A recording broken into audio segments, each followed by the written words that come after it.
just start by saying it's an extraordinary privilege and honor for an English writer to be stood in Dublin talking about free expression.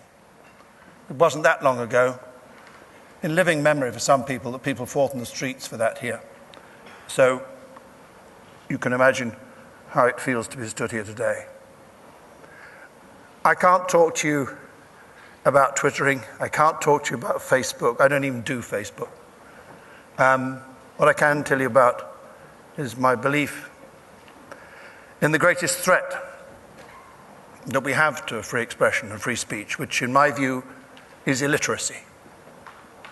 And I think it's all over the world, this problem, but I can speak of it more specifically about my own place and address my comments about the UK. But in doing so, I just want to make the point that it's much more universal than that.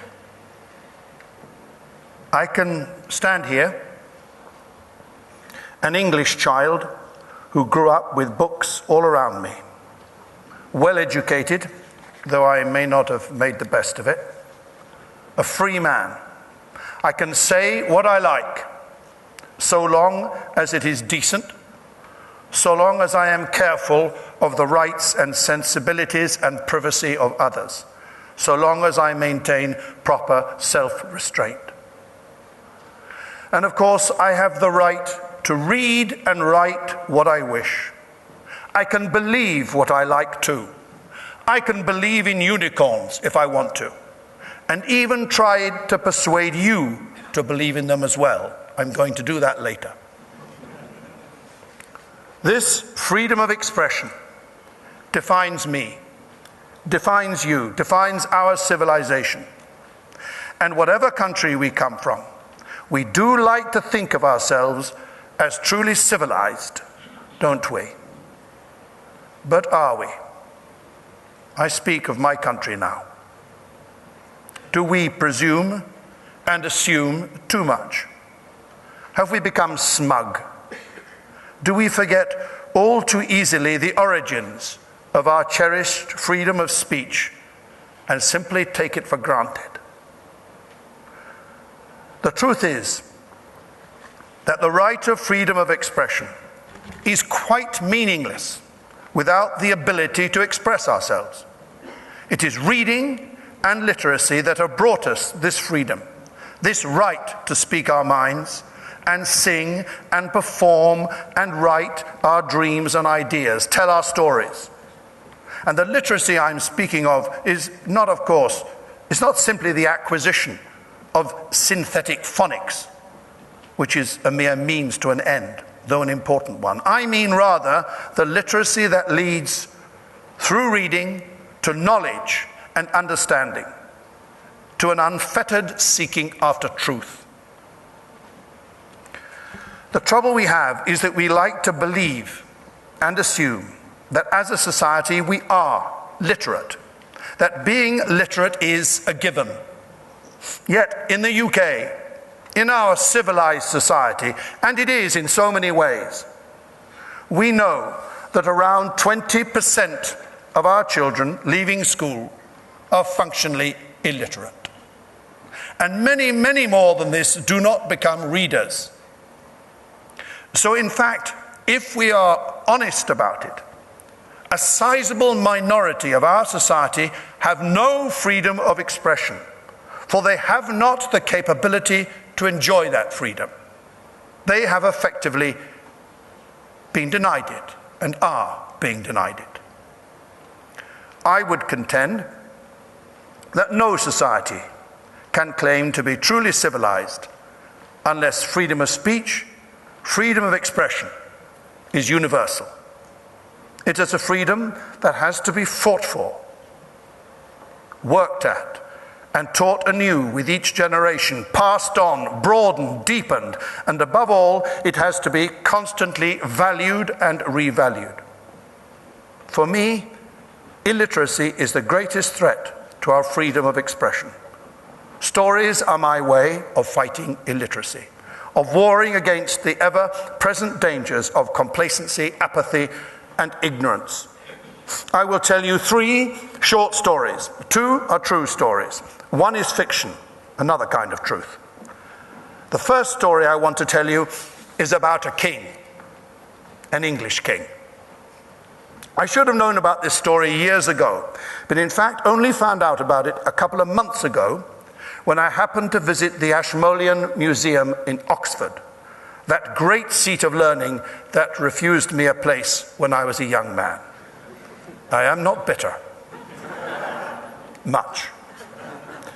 In this museum, I discovered King Alfred's jewel, a pointer, a reading aid, if you like, to be used by monks in ancient time, 1,000 years and more ago, when studying translations of one of the great texts by Pope Gregory, perhaps, or the Venerable Bede. It is a marvelous object with a marvelous purpose. The jewel is an enameled portrait under a rock crystal entirely encased in gold. The ivory pointer is missing. The story of the jewel is not. Around the edge of it is inscribed, "Alfred ordered me to be made." And here is why King Alfred had it made. In sending out these pointers and these translations to monasteries throughout his kingdom, Alfred was determined to create a more literate and educated nation. In this he was far-seeing. He knew that intellectual and cultural progress were vital to the survival and prosperity of his people and of his kingdom too. It was a beginning, a first step on the long road towards that as yet unattained goal of universal literacy. Alfred did a great deal more than burn cakes. Centuries later, in the 15th century, came William Caxton and the first printed books. Now, with the printing press, the hunger for literacy and greater knowledge came from the people. Libraries were established in all the great seats of learning. Then public libraries were opened in towns and cities up and down the country. There was a growing demand and acceptance that books should be available to all, that access to the benefits of reading was the right of everyone, regardless of income. In the 20th century came the BBC, Penguin Books, the Open University, and now, yes, the internet, Google. But good King Alfred started it, and don't you forget it. The drive towards a widespread literacy that led over the centuries to freedom of speech and expression as we know it and enjoy it today, most of us. It is because of all this extraordinary reforming zeal and the huge strides we most certainly have made in the spread of literacy over the centuries that we can now so easily take the freedoms it brings us for granted. Perhaps we have forgotten just how hard won these freedoms have been and how long it all took. For the freedom and ability to express ourselves, to speak and write what we wish, and for the right not to be curtailed or censored, men and women have been executed, imprisoned, tortured, beaten, and abused. And of course, we should not forget that this goes on today in many countries, right now. All this, so I can stand here now and say what I think and I believe. King Alfred's wonderful jewel, a jewel of hope, reminds us that we must not take this liberty for granted, reminds us how vital it is for literacy to be a universal right, so that all of us can have a share in this freedom. Reminds us too just how abused this freedom still is in many parts of the world, where freedom of speech, freedom of expression is seen as a threat, not as a right. But it is all too easy for me, for us, to point the finger abroad. In Russia this, in China that, in Burma that. We should take care. If universal literacy is the foundation stone for freedom of expression, as I maintain it is, then we might look to our own backyard and realize that we are not so careful of our freedoms as we like to believe we are, and as we should be. In a moment I will tell you another story, as true as Alfred's jewel, but much more recent, about now, in fact, not a hopeful story, as that was a sad story, an ominous story. Knowing full well the correlation between the achievement of literacy and academic success, between a love of words and reading and the fulfillment of a child's potential, and knowing our prisons abound with so many who have never known the benefits of literacy, who are excluded therefore from our world of free expression because they have not the power to express themselves. Knowing all this, we in the UK are in the process of closing down about 600 libraries. 600. Yes, there are 30 or so new shiny ones, prestigious ones, going up in our major cities. But for so many children, the oxygen of freedom of thought, freedom of expression, that they were able to access in their local library is being extinguished. And often in communities that most need it, where illiteracy is rife, along with the sense of alienation that inevitably accompanies it. No, they can't go down to the bookshop and buy a book. Many simply can't afford it. In some areas of London, people are so poor, they need soup kitchens to sustain them. You can't eat a book. So to the story. It happened in London a couple of weeks ago in Kensal Green. I will give you simply the facts. No embellishment is needed. They had a local library there, opened in 1900 by Mark Twain, who unveiled a plaque to mark the moment. So important was this library to the local community that in the 1930s they commissioned a mural to be painted for it. For 112 years, the library served its community.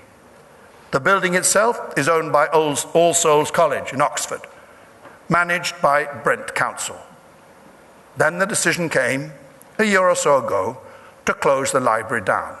Local people, distinguished writers such as Philip Pullman and Alan Bennett lobbied and protested for months on end to have the decision overturned, all to no avail.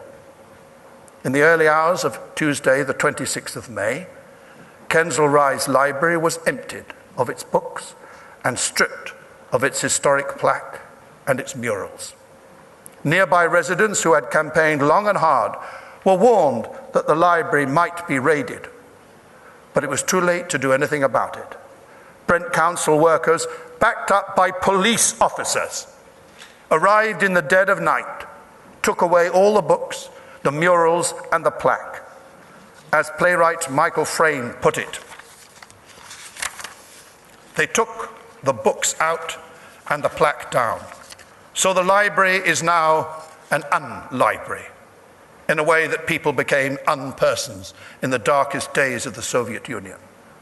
Biographer Sir Michael Holroyd said, "The wanton destruction of the Kensal Rise Library, its books removed, its history erased, is a gross act of Philistinism which will bring lasting shame to all involved.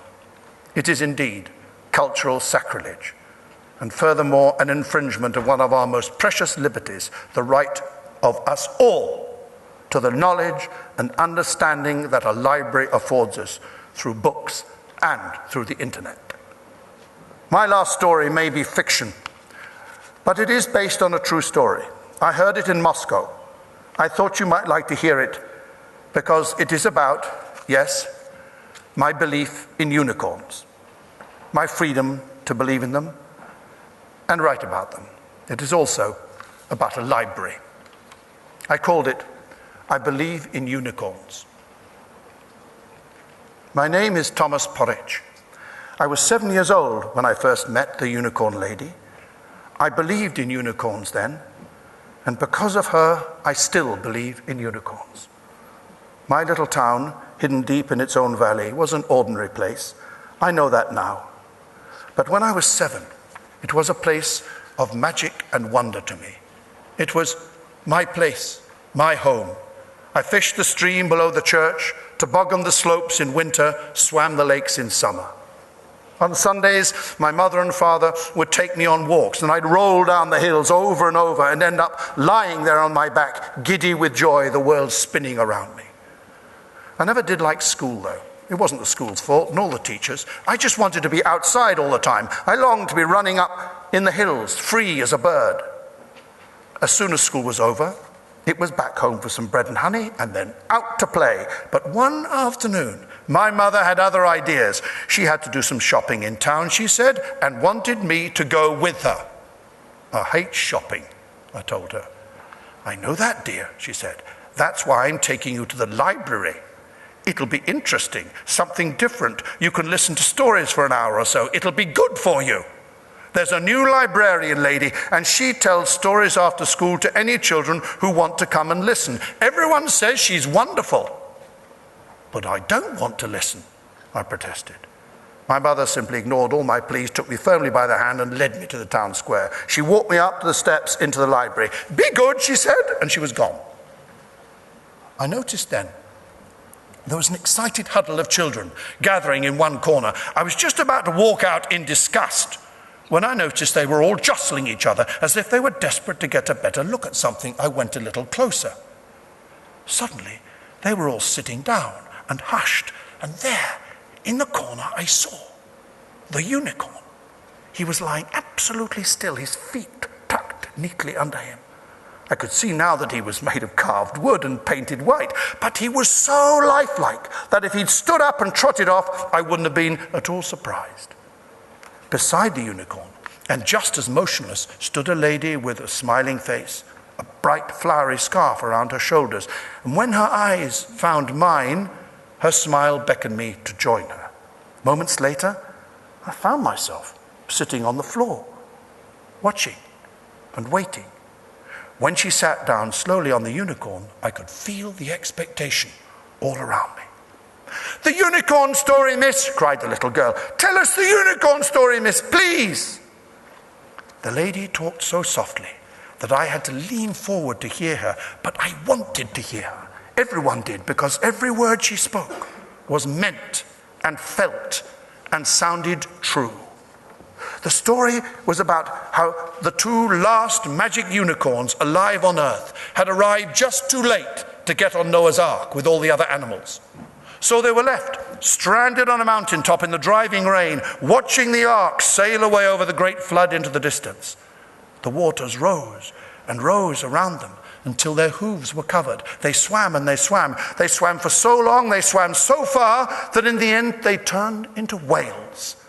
That way they could swim more easily, and they could dive to the bottom of the sea. But they never lost their magical powers, and they kept their wonderful horns, which is why to this day, children, there are whales with unicorns' horns, and they are called narwhals.